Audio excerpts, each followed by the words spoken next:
alarm di ponsel Aisyah berdering, membuat Aisyah terbangun dari tidurnya. Dengan mata yang terkantuk-kantuk, ia bangkit dari sofa. "Au, punggungku!" ringis Aisyah karena punggungnya sakit akibat tidur di sofa. Aisyah menatap pria yang baru saja menikahinya. Pria itu masih tertidur pulas dengan selimut yang menutupi sebagian tubuhnya. Emang dia gak pernah qiyamul lail ya? Tapi kan abahnya seorang. Ah sudahlah. Setelah berdebat dengan pikirannya sendiri, Aisyah beranjak menuju kamar mandi untuk mengambil air wudhu dan melaksanakan kebiasaannya sedari kecil, yaitu qiyamul lail. Sebelum beribadah, Aisyah membangunkan Zaidan yang masih tertidur dengan pulas. Mungkin efek kecapean kemarin. Mas Zaidan. Bangun, kamu gak melaksanakan qiyamul lail." "Bangun heh," ucap Aisyah dengan lembut sambil menggoyangkan tubuh Zaidan yang dibalut selimut dengan pelan. Perlahan mata Zaidan terbuka. Aisyah langsung bangkit dan menjauh dari kasur Zaidan. Ia segera menggelar sajadah tanpa menghiraukan Zaidan yang masih mengantuk. "Astagfirullah, jam berapa ini?" ucapnya dan tak dihiraukan oleh Aisyah. "Aisyah, apakah kamu tidak mendengar pertanyaan saya?" sambung Zaidan dan membuat Aisyah terhentak kaget karena suaminya itu meninggikan suaranya. "Kamu tidak bertanya padaku, dan aku merasa tidak perlu menjawabnya," ucap Aisyah santai lalu menjalankan ibadah malamnya dengan khusyuk. Sementara Zaidan, ia beranjak dari kasurnya dan menuju kamar mandi untuk mengambil wudhu. Setelah Aisyah selesai sholat malam, kini giliran Zaidan yang melaksanakan sholat malam. Gadis cantik nan mungil itu mengambil mushaf Al-Quran dan mengulang hafalannya. Ia memang bukanlah lulusan pesantren, namun tekadnya ingin menjadi penghafal Quran di tengah para teman-temannya yang sedang asik dengan duniawi patut diacungi jempol. Aisyah mengulang hafalannya dengan suara yang sangat pelan dan lembut. Ia tidak ingin mengganggu Zaidan yang tengah khusyuk dalam sholatnya. Zaidan selesai melaksanakan sholat malam. Ia menatap istrinya yang tengah membaca Al-Qur'an. Ada decak kagum di dalam hatinya. Namun Zaidan segera menepis perasaan itu. Zaidan mengalihkan pandangannya setelah ditatap balik oleh Aisyah. Ia segera membereskan perlengkapan sholatnya dan duduk di sofa tempat Aisyah tidur tadi malam. "Kamu gak siap-siap pergi ke masjid, Mas?" tanya Aisyah setelah menutup mushaf Al-Quran. Zaidan melirik sekilas dan berkata, "Sebentar lagi. Lagian masih ada waktu bagi saya untuk duduk sebentar di sini," ucap Zaidan dingin. Aisyah hanya menghela napasnya pelan. Ia mempersiapkan pakaian untuk dipakai Zaidan ke masjid.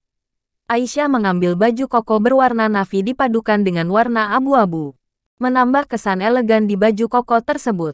"Kenapa kamu mempersiapkan semua itu?" tanya Zaidan memecah keheningan di antara keduanya.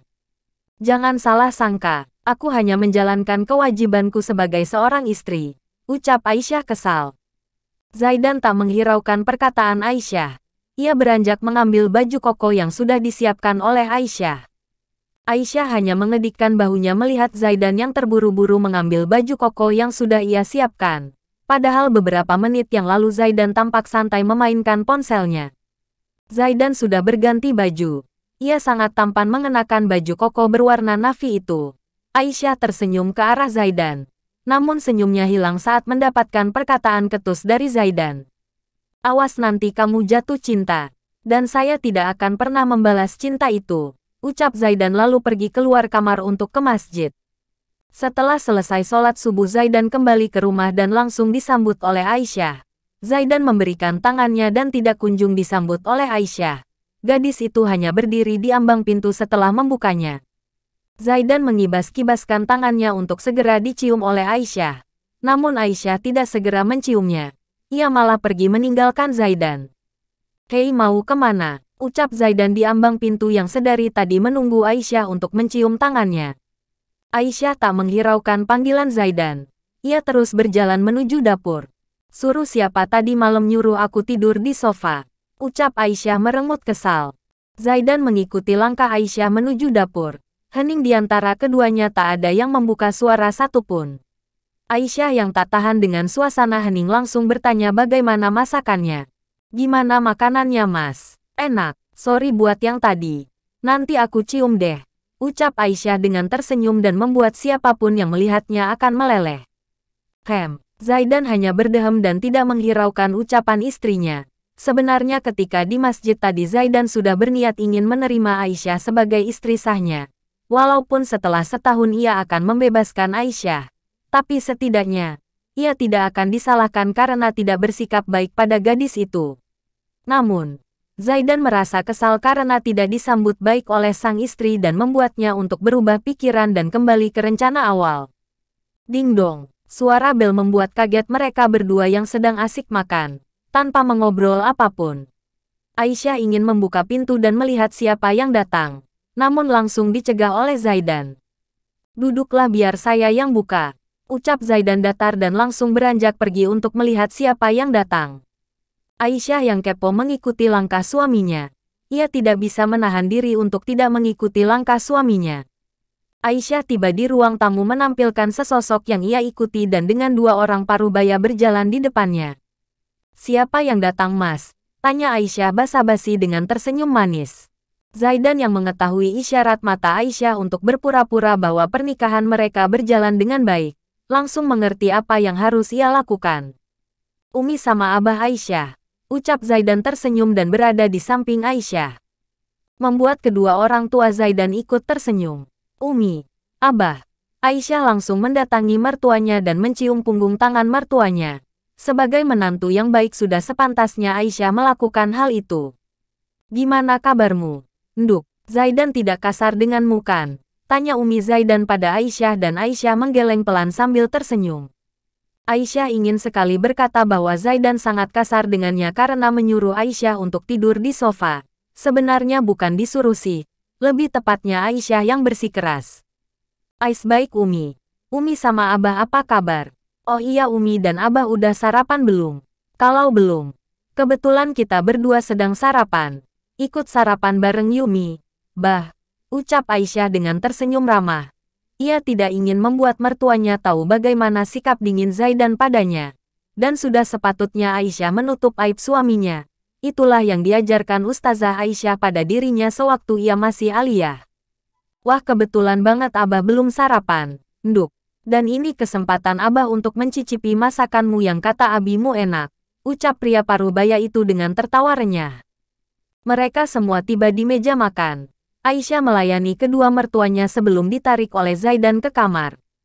Umi, Abah, Zaidan pinjam Aisyah bentar ya, ucap Zaidan dan langsung menarik kasar tangan Aisyah, membuat orang tuanya geleng-geleng kepala. Sesampainya di kamar, Aisyah berusaha melepaskan pergelangan tangannya yang sudah merah akibat dicengkram oleh Zaidan.